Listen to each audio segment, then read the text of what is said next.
Magic just spoiled the first new Mox in like 5 years. This is everything you need to know. So at MagicCon Chicago, Mox Jasper was revealed. 0 mana legendary artifact, just like every single Mox ever. Taps to add 1 mana of any color.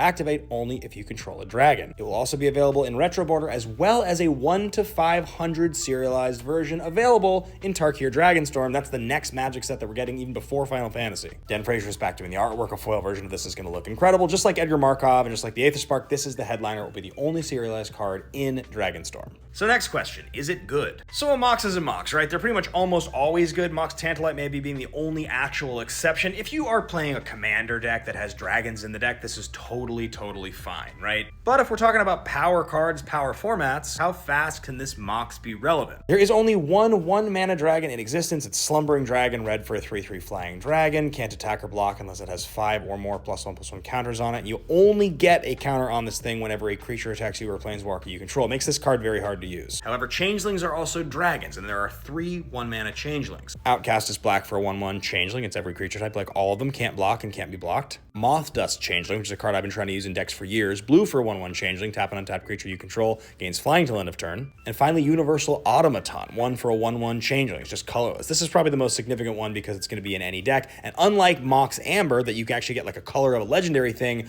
the Dragon Mox just gets you any color you want as long as you have a dragon. But you do still have to be playing the cards I just mentioned, none of which are particularly very good. They're decent cards. And if you're playing in a shell in any kind of a cool legacy format or a modern or something like that, maybe it's pretty interesting. Definitely not standard. None of these cards are legal in standard. But you know what? If we're talking Commander, which is the most popular format, there are plenty of 2-mana dragons, 2-mana changelings, 3-mana dragons, tons and tons of ways to get value out of Mox Jasper. I think the design is cool. I think it's a bit underpowered, but I'm always into pushing the boundaries with new Moxes. Make sure you guys hit that follow button if you want more spoilers from Tarkir Dragonstorm. Thanks for watching, and I will see you guys on the next one.